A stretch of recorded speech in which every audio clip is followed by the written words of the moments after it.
As Barbara said this morning, the more you know, the more you don't, the more you know that you don't know. There are so many things that are happening in this nether world behind our backs, things that happen that we are not aware of, and that's going to be more or less the subjects of our next two presenters. Fritz Springmeier, coming to us from Oregon, has spent 20-plus years researching what's been going on in things that most people, not this crowd particularly, but of course most people really have no clue on in the area of influencing actions of people with various types of mind control. He has so much information it's almost incomprehensible. You wonder how anybody put together that much stuff in a 20-year period. One of the books that I have of his is encyclopedia size, and that's only one of whatever 10 or 20 that he's put together. So there is a lot of information for him to try to cram into the next 55 minutes for you, but he will have a workshop, of course. So welcome for the first time here at Global Sciences, of course, another new find, Fritz Springmeier, please. Thank you. Thank you very much. Where were you when John F. Kennedy was assassinated? Do you remember how you felt? How old were you? What were you doing? Where were you when the Challenger exploded? Do you remember? How did you feel when you saw the pictures of the children that were killed at the daycare center at the Oklahoma City Federal Building? Do you remember? These are trauma memories. We remember them distinctly. They are indelibly etched into our minds. However, how many of us know the lie that was programmed into us at each of those traumas? Now, I realize that most of you don't know what I'm talking about, but I'm getting there. See, I'm not challenging your memories of those traumas. Each of us remember those traumas very distinctly. However, the problem is that we don't know the lie that was attached to each of those traumas. In fact, most of us have never even considered that the conspiracy killed John F. Kennedy in full view of this country for a reason, in order to program us a lie. We have never asked ourselves, why didn't they quietly poison him and make it look like a natural death? In spite of John F. Kennedy's good front of being healthy, JFK was a medical basket case. So why didn't they try to take advantage of his natural weaknesses? So we've got two facts here. The fact is that they killed John F. Kennedy in full view of the entire nation, and the other fact is that we still have a trauma memory associated around that trauma. However, we do not understand, most of us, how they programmed in a lie to us through that trauma. Now, those traumas that we have just discussed are very mild compared to the type of traumas that we're going to be discussing today and in the workshop tomorrow in the afternoon. I'm here to tell you about trauma-based total mind control.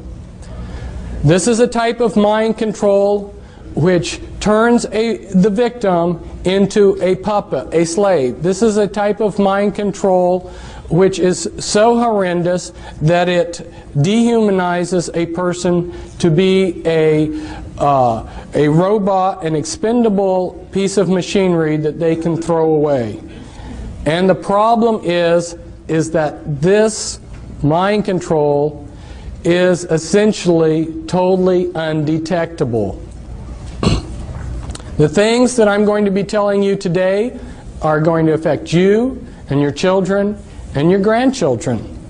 And I don't have enough time up here in 55 minutes or an hour to give you much more than just scratch the surface of what I have to tell you. But I do want to be able to, in this first hour, to tell you the issues and then also expose you to our literature, our information that we have that you can obtain that covers those issues, so that if you want to obtain more information on this, you can. Today I'm going to give you some important keys to some of the important mysteries in your life. Everyone loves a treasure hunt. Today you've hit the mother lode. This mind control pertains to many of the things in our life. Why are so many people being abducted by UFOs?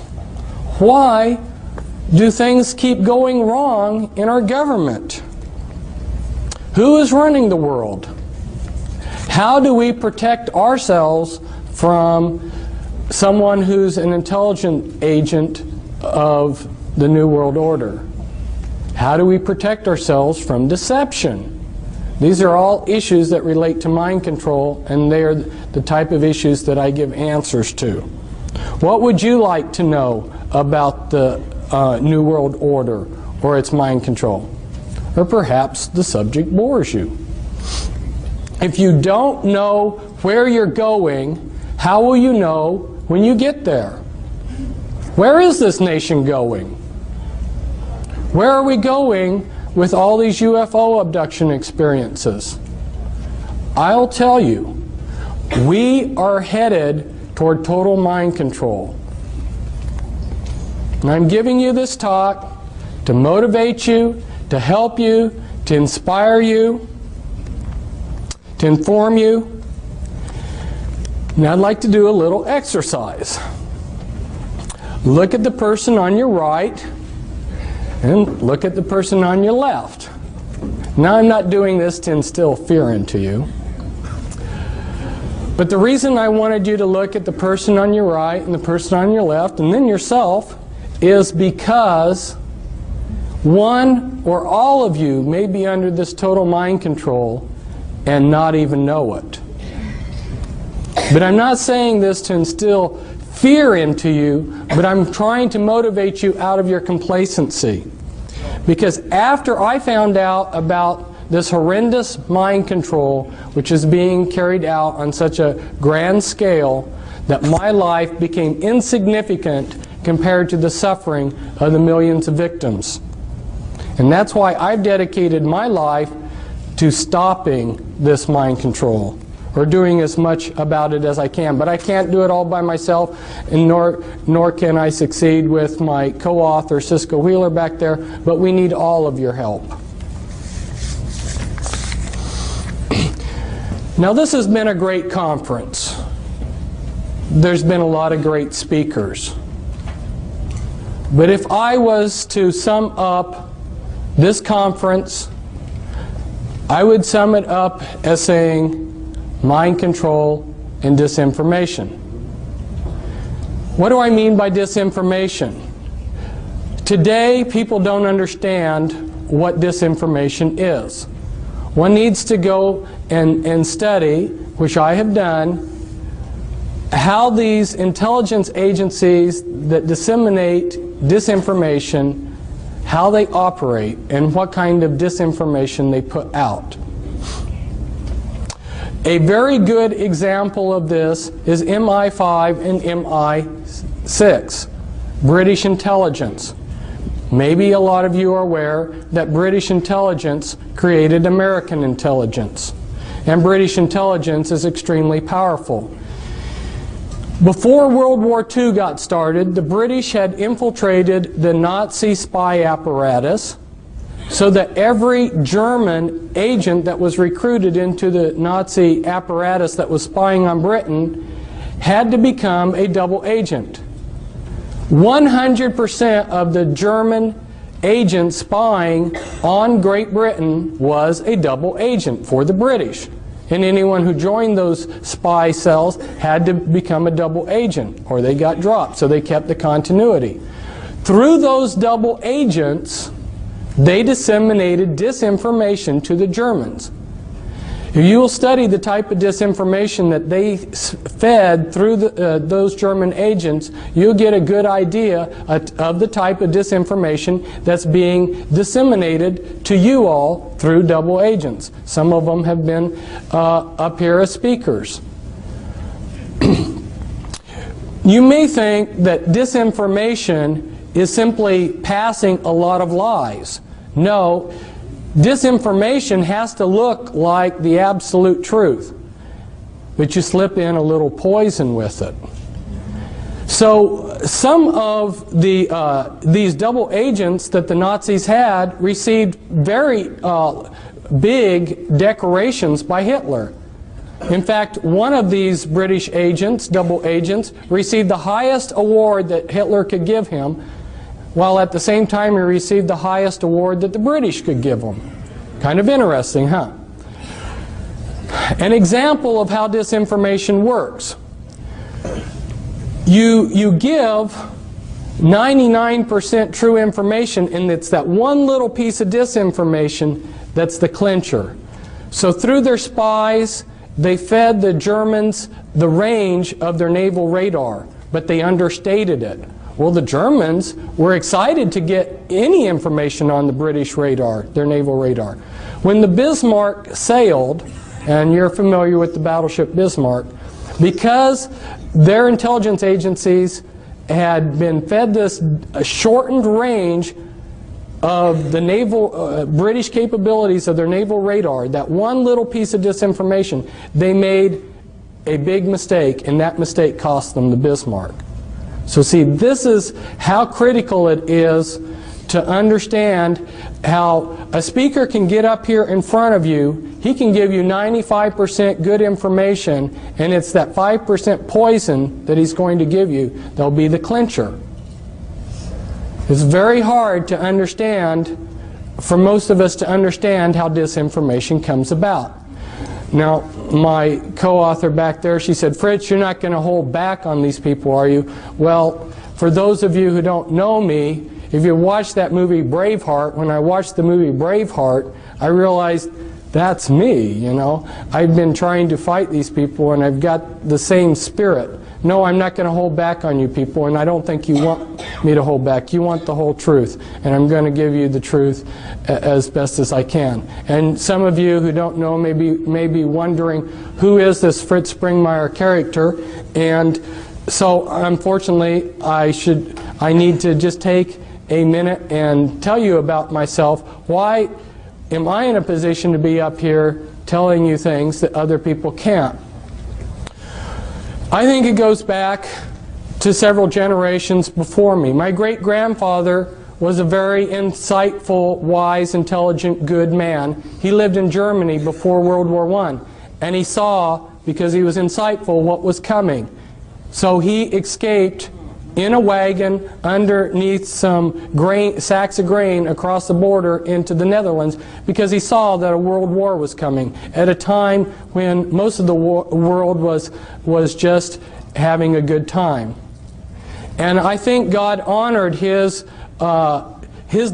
desires of his heart not to be involved in all the warfare that he saw coming to Europe, because he had 5 sons, and they had a lot of sons, and not one of his sons or grandsons ended up fighting in a war, because their age staggered them so that none of them ever got drafted. That's pretty amazing. And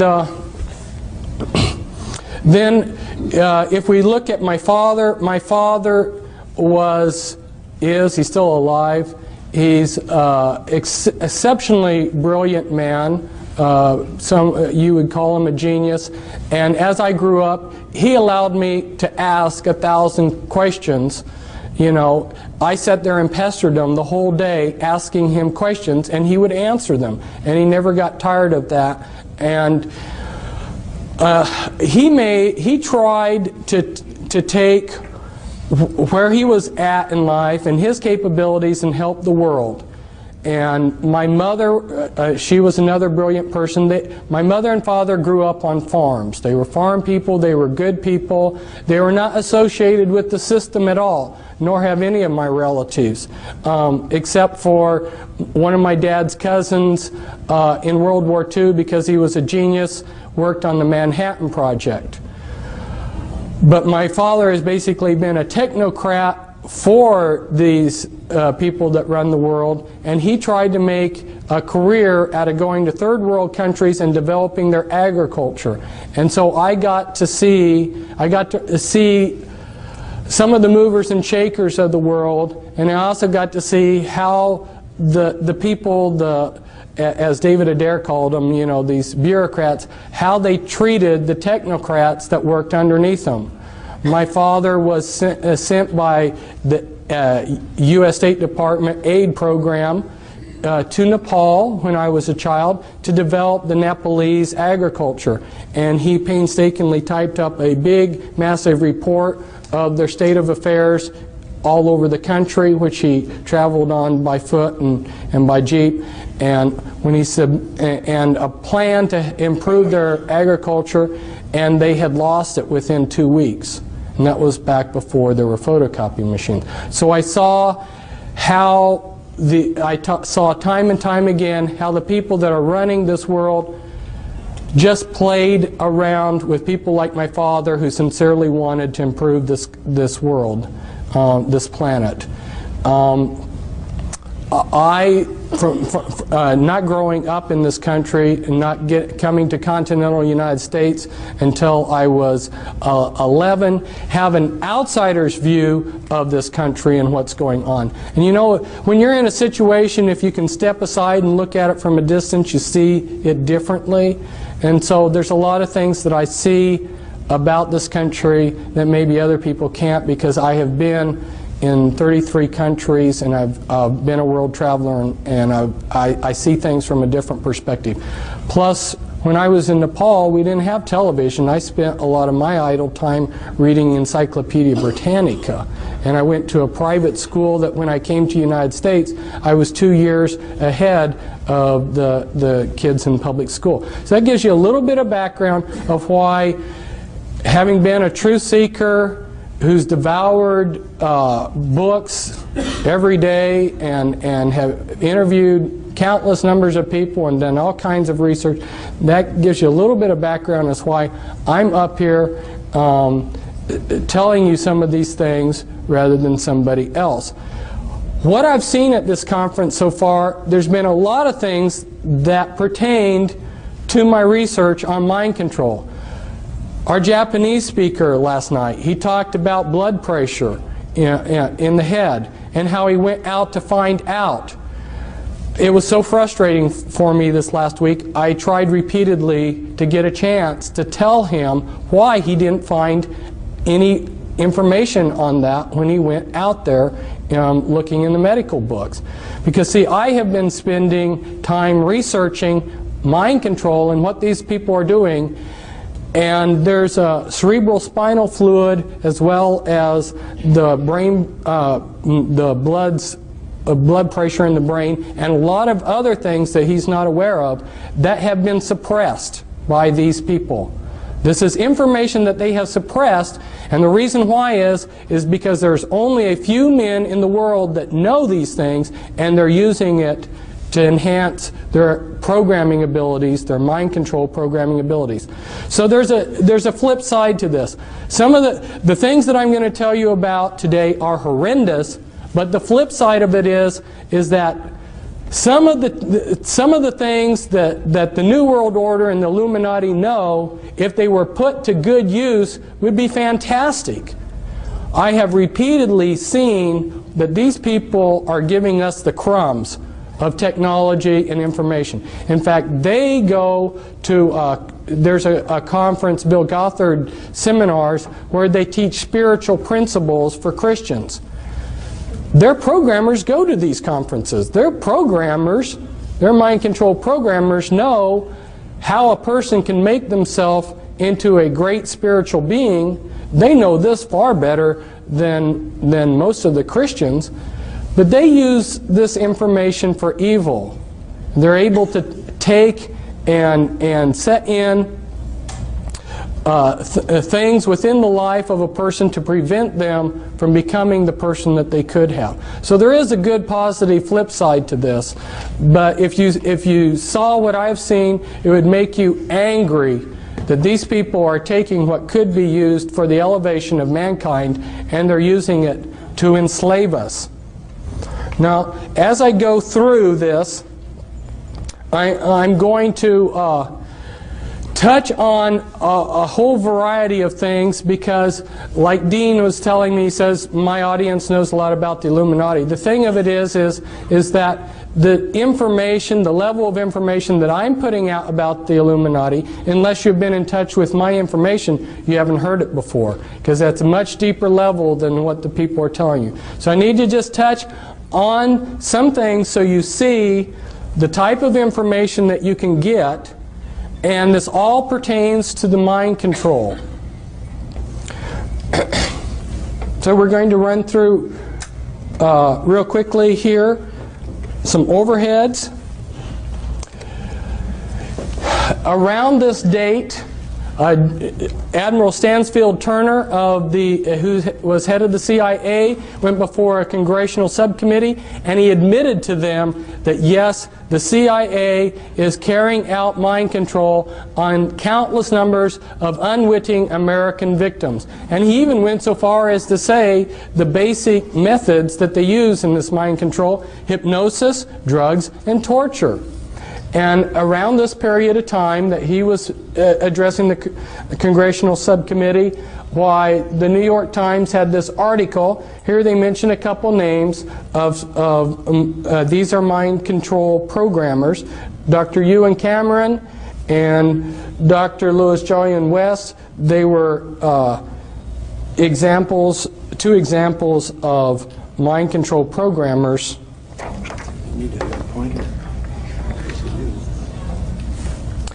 If we go back in history, you'll see that our governments are just carrying out methods of control that were written about long ago. Now, those of you who have been associated with the Army realize that they have a lot of pamphlets and books for their people. This was a handbook for chaplains, and inside this handbook for chaplains, they tell all of the religious groups that are recognized by the U.S. military, and one of those groups that's officially recognized is the Church of Satan, so that if you are a satanic priest in the Church of Satan, you are exempt from the draft because you're a clergyman. And Anton LaVey happens to be one of the mind control programmers that I have been exposing, and you'll see a picture of one of his slaves in here. In this book, in this handbook for chaplains, they will tell you that there are 3 degrees within witchcraft, and that is correct. Those first 3 degrees make up the anarchy level of the Illuminati, and then you have a hierarchy level within the Illuminati. Last summer I went out on speaking circuit of 14 major U.S. cities, and there was a tape made, a professionally made tape in a television studio where I explain charts like this, explain a lot. So I strongly recommend that you get that videotape because it gives an excellent overview of a lot of things. But for instance, you'll have this diagram explained, and I go into the top 13 Illuminati bloodlines in that tape. I also have a book. This comes from a book, The Top 13 Illuminati Bloodlines. This pertains to the mind control because these bloodlines learned about these mind control techniques many centuries ago. These are the movers and shakers of the world. And for instance, the Rothschilds, their secret genealogy traces back, and this is inside information. You're not going to learn this reading a book. This is inside information. Their genealogies go back to Nimrod. So these are some very powerful bloodlines, and they have learned a lot of techniques for controlling long ago. And when you learn who the bloodlines are, it totally changes your view of history. Now, for instance, Grant and my co-author back there, Cisco, who I brought out of the Illuminati, her father was a programmer, and parts of her were used for programming. Her great uncle, her dad's uncle, was the head of the U.S. military during the Vietnam War, General Earl Grant Wheeler, and he was a descendant from Hiram Ulysses Grant, and Ulysses Grant was of the Collins bloodline and of the Delano family bloodline. Two very powerful bloodlines, and you may have thought that he was just a common ordinary person. To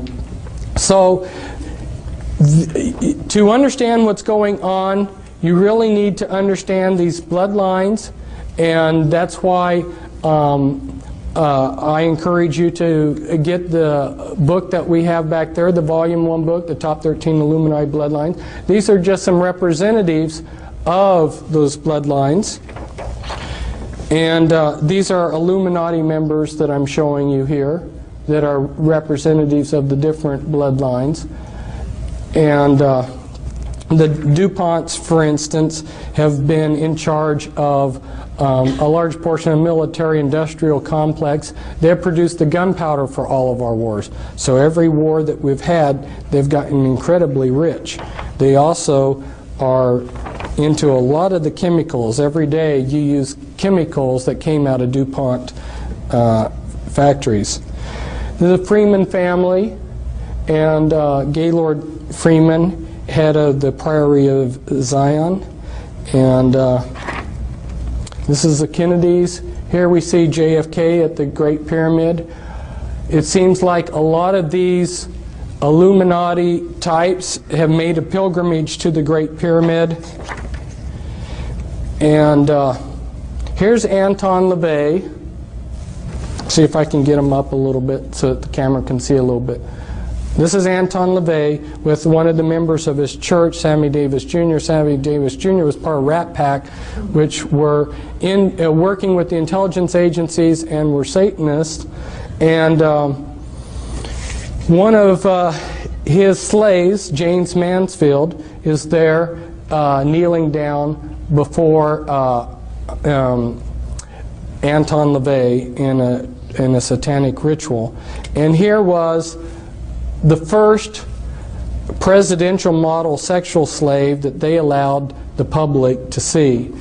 This is Marilyn Monroe. She was, both James Mansfield and Marilyn Monroe had sexual relations with John F. Kennedy.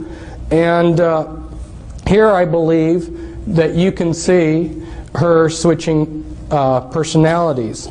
When I start talking to you more about how the mind control is done, you'll understand what I mean by switching personalities, because they create programmed multiples where they get a Dr. Jekyll, Mr. Hyde effect. And here's this is Winthrop, who's said to have the largest porn collection in the world. And the mind control slavery relates to the porn, the type of porn that they do too.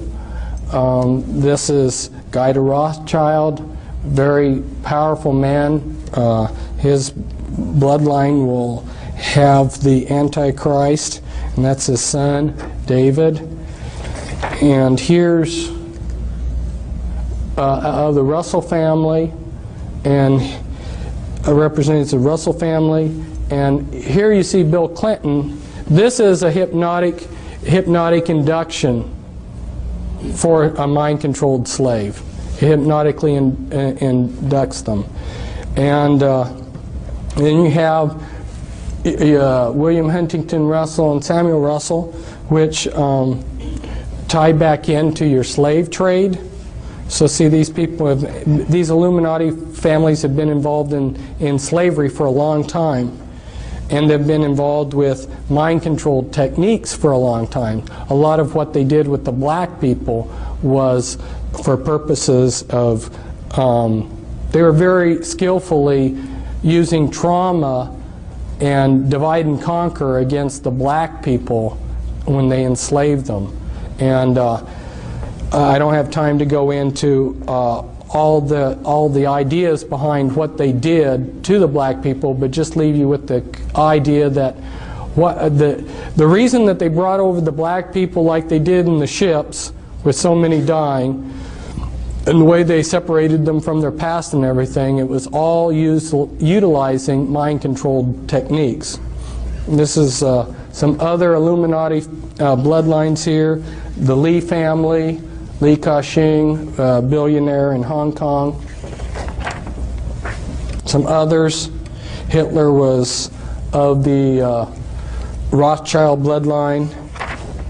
I found out that Scotland was very important to all of this, and I just highlighted some of the Scottish clans that were involved in the Illuminati. And for some of you that need to see this, because you wonder if satanic ritual abuse does occur, I got this out of a museum, and it's written it's an oath to Satan that's written in the blood of the person who made the oath.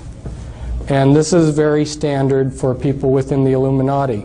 And this all relates to how the mind control is done, because a lot of you can't separate the rituals, the satanic rituals, from the mind control programming. They dovetail in.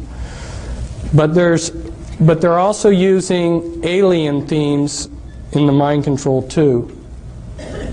And again, I will explain this in the videotape. It's a castle in Belgium, an important castle of the Mother of Darknesses, which is a rank within the Illuminati. This is the front entrance to it. The Illuminati have set up objectives, okay? And then those are broken down into components, and then they use different parts of society to bring those objectives about. They want things to happen as if they're happening naturally. From debriefing people that have heard planning sessions where the 20-year and the 30-year and the 50-year plans of the Illuminati were explained in detail, one of the major components to their plans is they want everything to happen as if it's unfolding naturally. So where the mind control slavery is so important is they have salted their people throughout all levels of society. There is no religious group, there is no philosophy, there is no political group that can't be infiltrated with their mind-controlled slaves. Here's an example of another objective. And you can see how they've broken it down into components, and then their people that are salted throughout different areas are bringing about those goals.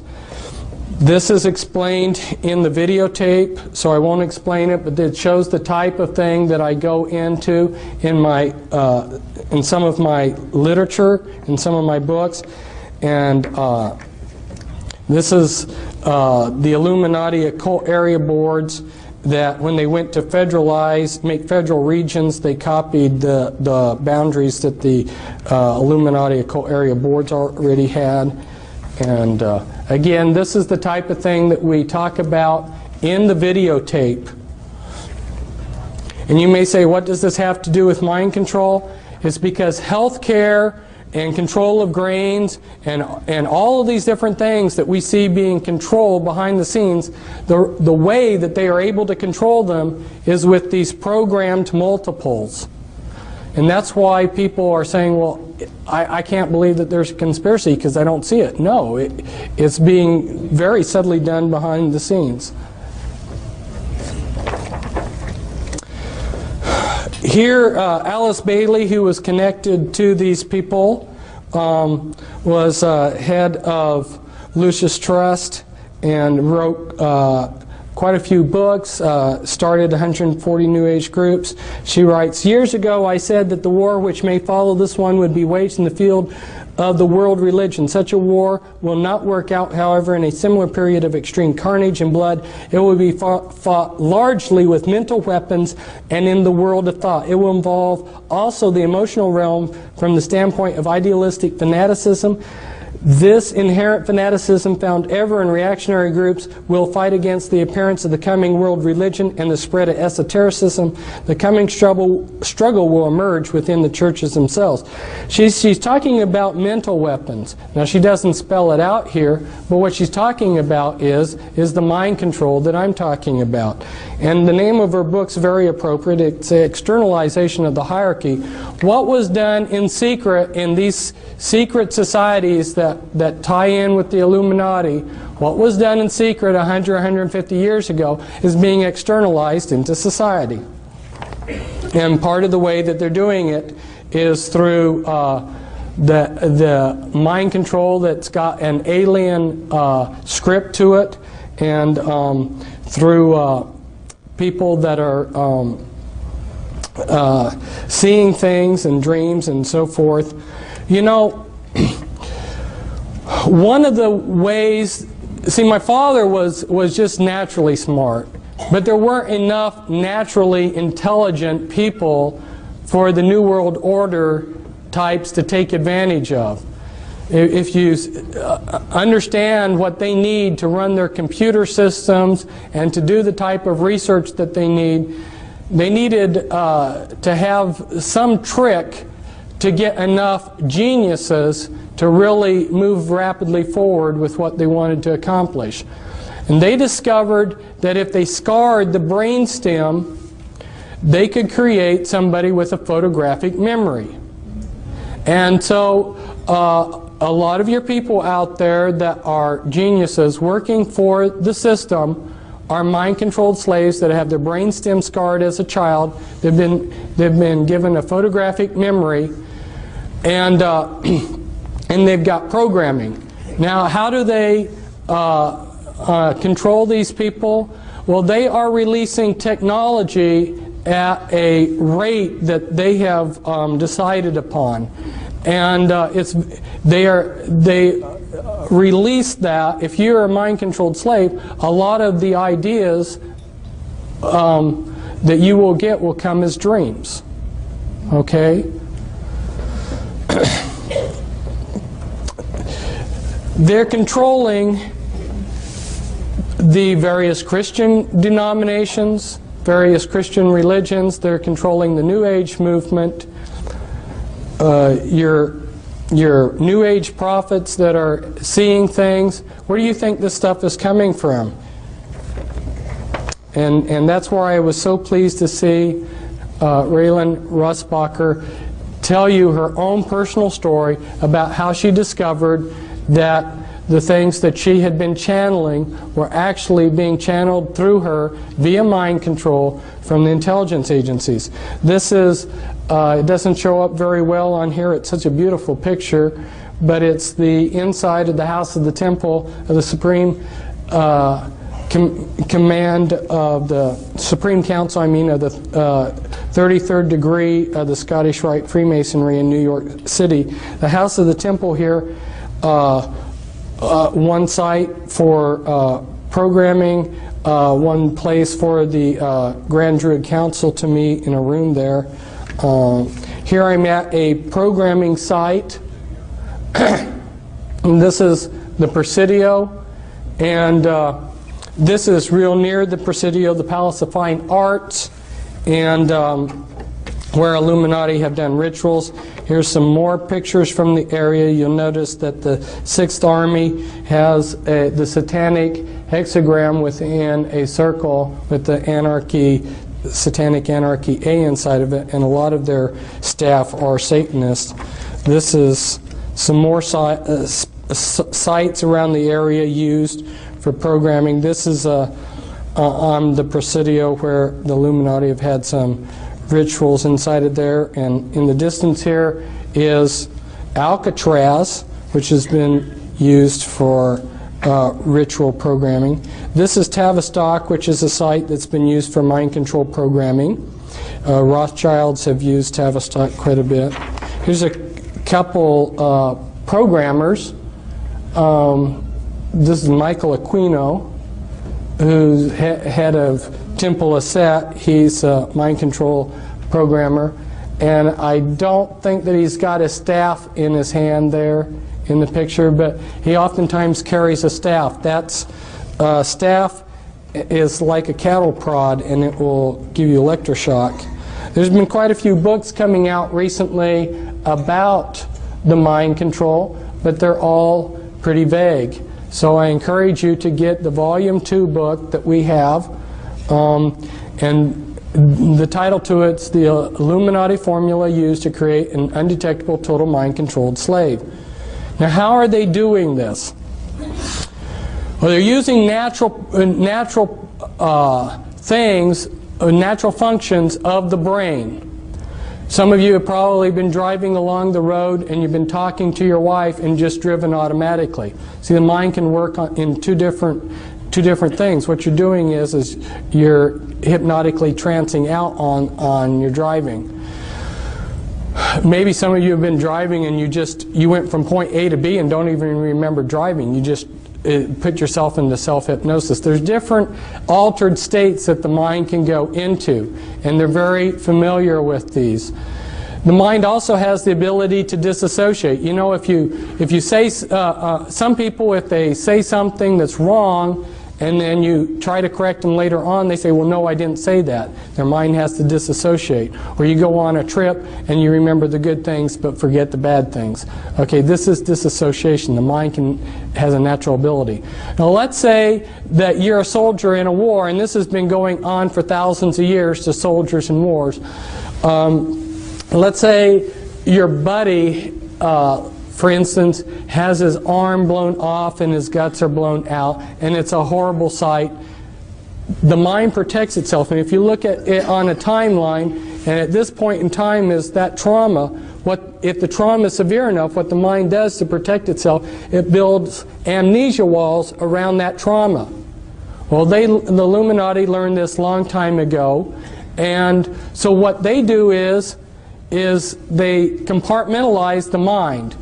They take a small child and they just traumatize the heck out of it and split the mind and build all these amnesia walls between all these traumas.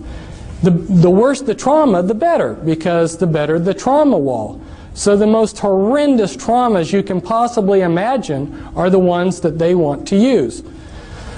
When you've splintered the mind up into many pieces of disassociated pieces, then you can go in and pull that piece up to the front of the mind, and you can construct out of that piece of memory whatever you want out of it. And you remember that some people have said that the human mind is like a huge computer, and if you got all the computers of the world together, in some ways your mind would excel. You would be all of the computers in the world. You've got a fantastic computer here. Well, you know how a computer can section off memory. You know, when you turn on your computer, if you need to reboot it, it reboots out of memory that you can't get to. In order to make a functioning computer, the big hurdle that they had to jump over was to be able to create memory that you couldn't access. Well, that's what they're doing with the mind. They're splintering up your memory into thousands of little pieces.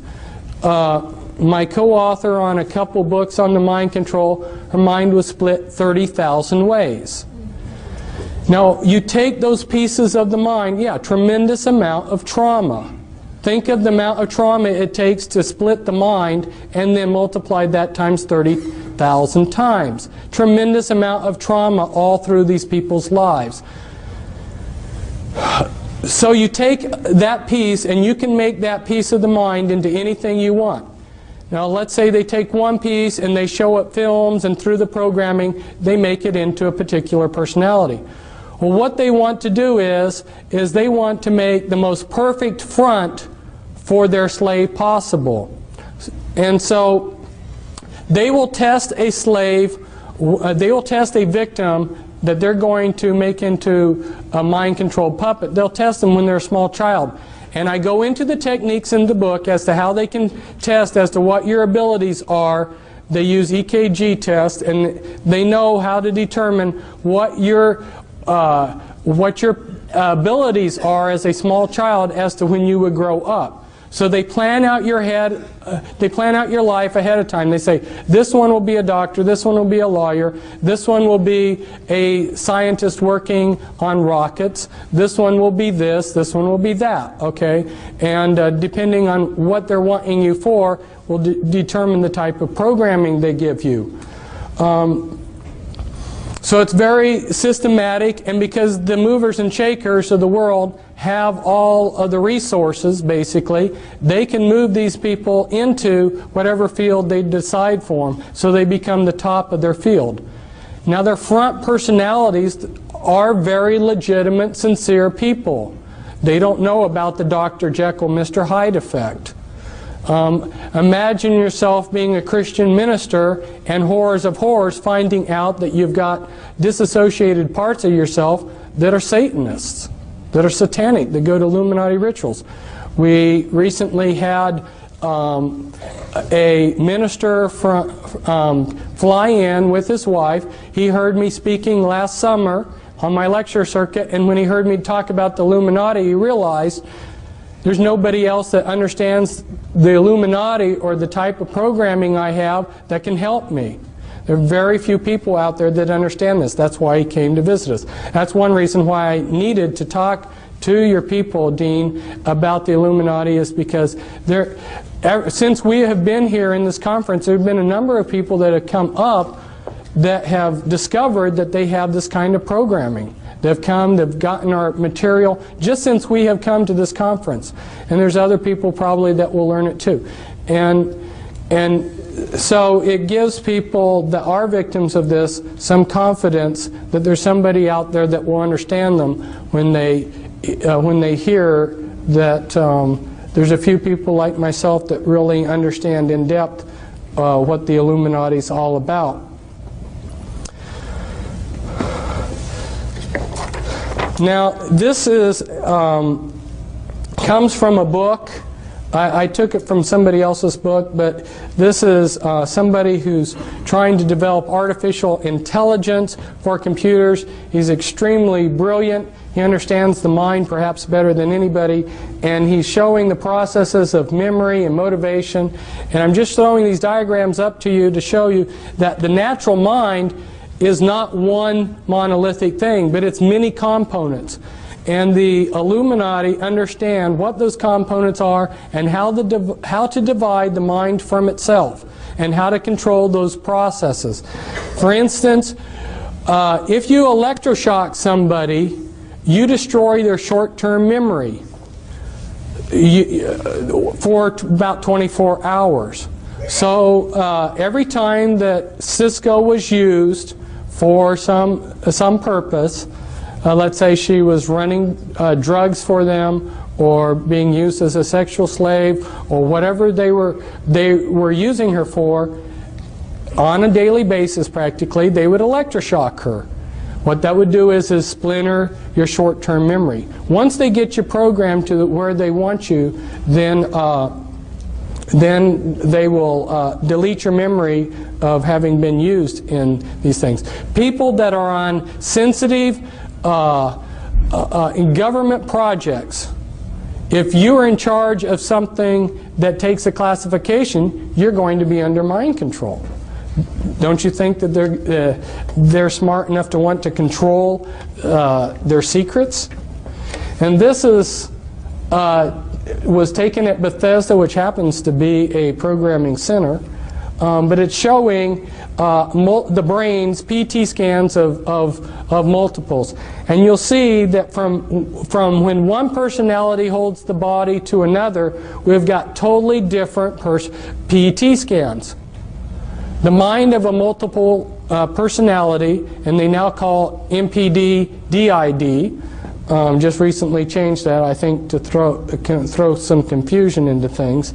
But when you look at the PET scans, they're different. If I try to impersonate a different persona while I'm getting PET scans, my brain will look the same. The programming is layered in, and this comes from another one of our books back there. Cisco did amazing drawings where she invited her different alters, her different personalities to work together on putting down on paper what they were seeing, because they had no talk programming. And the programming that is so sophisticated, in the 3-hour workshop, I'm going to try to go through step by step and give you more of the details of how it's done.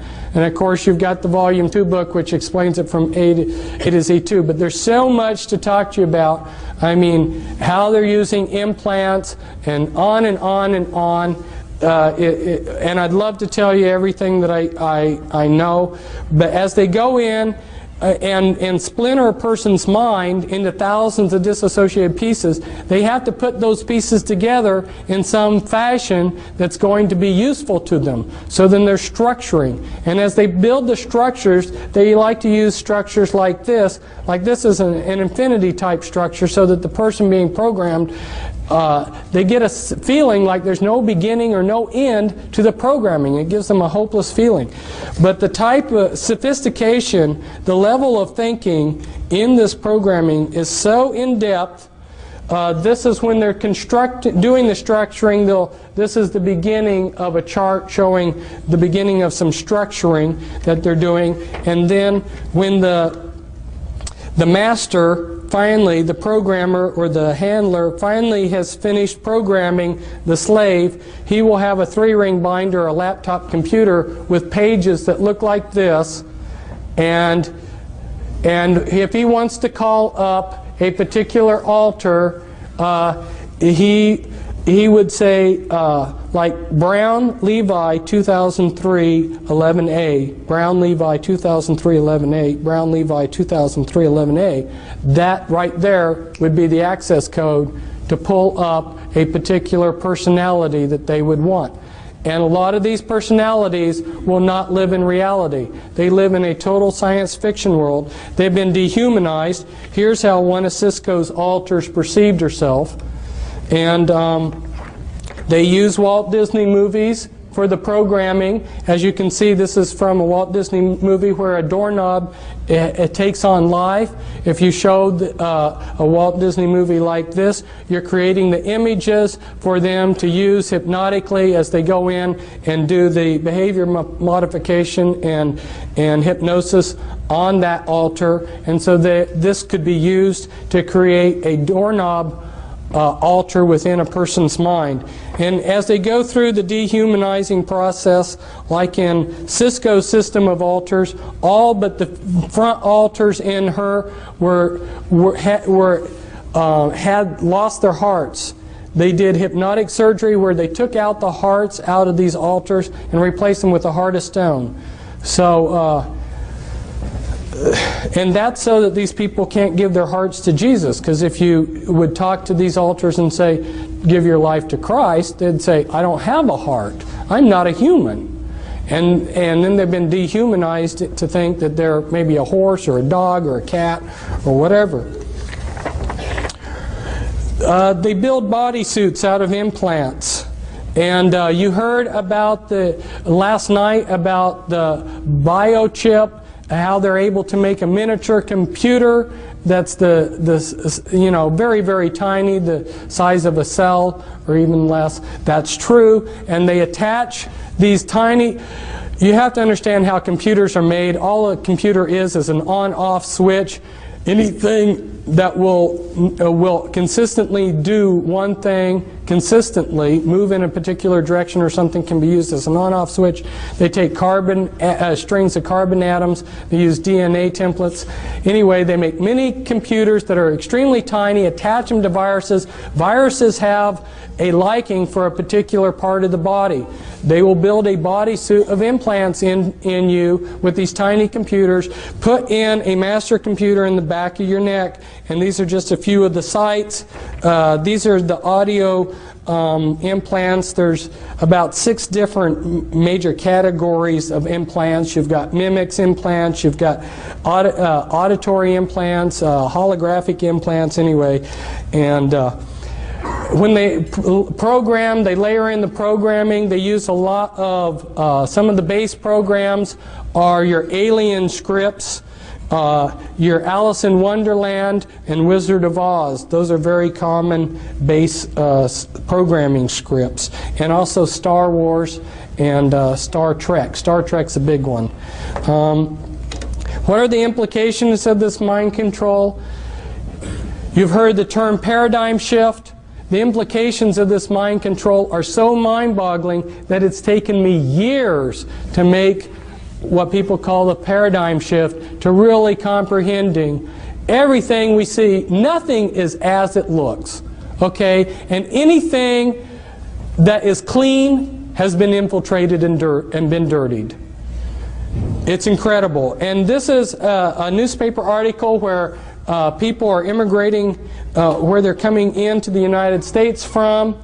And of course, if they put Eastern Europe up here as something, it would be right up there probably in the top 6. But you see Russia and China and Vietnam right up there in the top countries that are sending us immigrants. These are countries that are also practicing mind control. How many Spetsnaz agents have been infiltrated into the United States? We're not being protected, but we're being moved towards a one-world government. Well, they will give us perhaps something that looks like this. This is one of the plans of what they want to give us. It looks real nice, and it looks like we are ruling ourselves through this world government. The problem is that with the mind control, they will control everything from behind the scenes. So, including, I had a friend who was a mind control victim, and one of the insiders that is trying to fight the New World Order came up to him and said, this was back in 1990, and said, "You are a monarch mind-controlled slave." He didn't know what that meant. He said, and this insider said, as proof of who I am and that my information is for real. This was 6 months before the primary election in which Bush and Clinton ran against each other. He pulled out a map, and it had all the votes for the final votes of the presidential campaign, the Electoral College votes, and the final popular votes. And these men found out the same thing that I found out from various sources. James Collier and his brother, they spent 20 years tracking down how the voting is rigged. I'm telling you people, nothing is as it seems, and there are people that can come up here and stand up here and be a lot more humorous than I, and can tell you, that you can vote these people out of office. There is no political system that is going to work anymore when they are making mind-controlled slaves. And I'd love to have all of you come to my workshop, because there's so much that I have to say, and it's so important. And our table's back there. Thank you.